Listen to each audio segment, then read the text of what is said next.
Hello everyone, this is Bob and Threadbare, and welcome back to Threadbare Reviews. Well, apparently patron Eric Schneider liked my review of Blindsight because he's requested the follow-up novel, Echopraxia. The book came out in 2014, 8 years after Blindsight. The author, Peter Watts, is the same as he was the first time I wrote about him, so today I'm going to skip the first segment and move this video right along.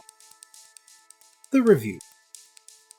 David Brooks is a semi-retired biologist who accidentally enabled a deadly epidemic and now spends his time studying the way that rogue genes are slowly tearing the ecology of the Oregon desert apart.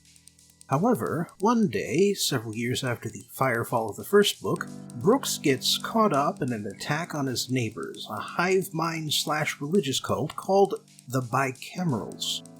Brooks eventually ends up in a spaceship headed for Icarus, a power station near the sun that provides 1/5 of Earth's energy supply and receives information from Theseus, the exploratory ship from the first novel. When the ship gets there, it turns out to be infected by a kind of non-organic mold that had hijacked Theseus's data transfer in order to make the energy beam start reproducing it. The mold captures the Bicamerals and some of the unaugmented crew, but Brooks, Jim Moore, who is Sir Keaton's father, the pilot Malawi Sengupta, and a vampire named Valerie all manage to get away and send Icarus falling into the sun. Valerie appears to attack the crew, and so the other survivors escape to Earth in an emergency shuttle so that she and the ship will burn up in re-entry.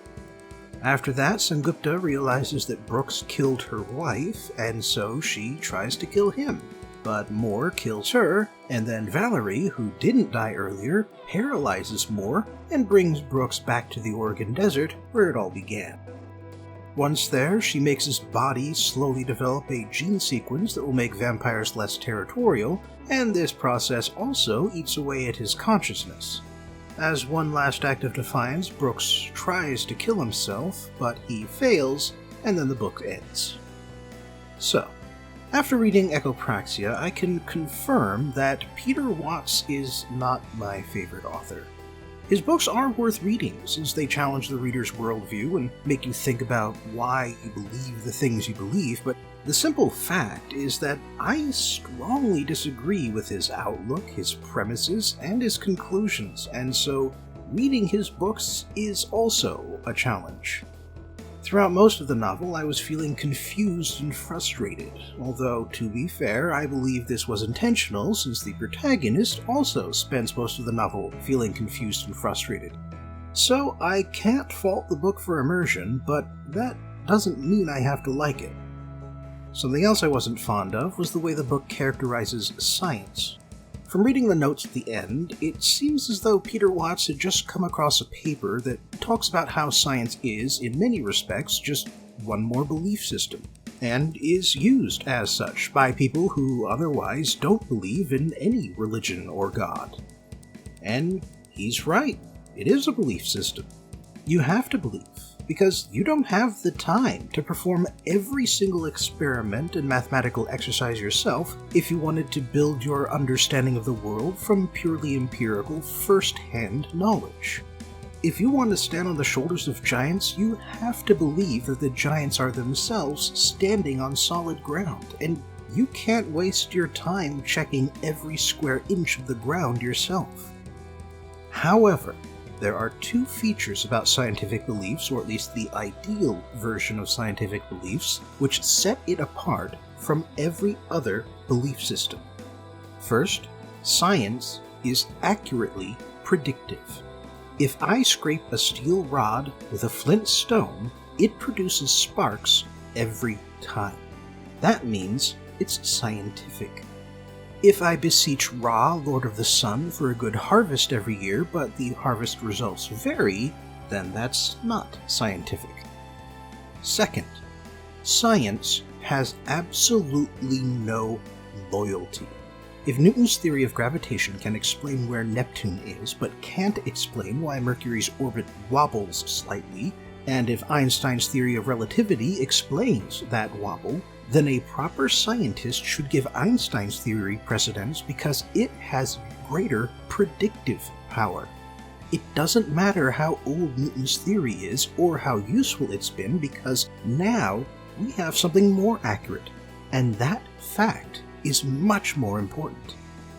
Another thing I didn't like about Echopraxia is that the post-humans, the vampires, and the collective intelligences are too perfect. I mean, I get that as post-humans they can think further ahead and make leaps of logic that mere humans can't comprehend, but Peter Watts expresses this by having all of the failures and setbacks that appear to happen turn out to all be a part of their master plans, and really they've been pulling the strings this whole time. I don't buy that. Humans make mistakes all the time, despite being far smarter than other animals, and animals routinely exploit these mistakes, whether they understand how we made them or not.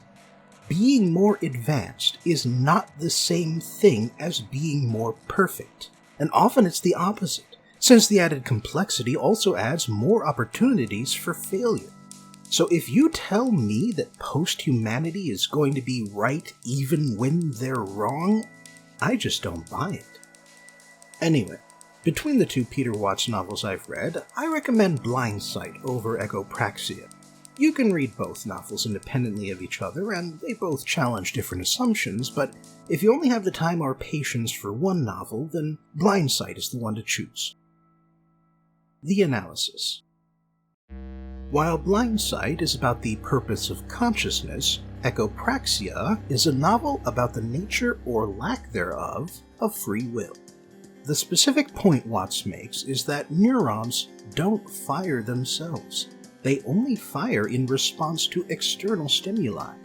Even memories only come back up because something in the present has called them back to your attention, or because a lack of stimuli is causing your brain to invent patterns, or else reprocess old data, which itself is also based on external stimuli. In other words, you cannot choose an action or think an opinion except in response to what you have experienced and are experiencing. Free will and self-determination are illusions. My rebuttal to this is simple. So what? In the post notes, Peter Watts mentions that when people are convinced that free will is an illusion, they tend to be more willing to cheat and more willing to forgive criminals for their actions. However, this understanding is often temporary, and people soon return to their baseline beliefs. He also mentions that believing in personal responsibility and criminal punishments is silly in light of this understanding. So I repeat, why should that knowledge change anything? The reason people don't cheat, the reason humans invented the concept of rules, was not because they believed in free will. Is because when everyone can cheat, then everyone will cheat, and they'll tear each other apart in the process, and then that accomplishes nothing. It's because when you limit yourself, you can challenge yourself, and people love challenges. It's because when you play nice with your friends, you can save your energy and resources for when you fight with your enemies. Criminal punishments aren't about personal responsibility either, not really. Watts mentions that Eastern cultures don't believe in free will as such, and yet every organized society this planet has ever seen has a functioning justice system. Justice isn't about individual crimes or criminals, any more than your lymphatic system is about fighting individual bacteria cells. Society needs a way to punish damaging behavior so that the society can remain healthy. And that's why the conversation is about which methods of punishment and rehabilitation are most effective, rather than whether you can hold a murderer responsible for a murder.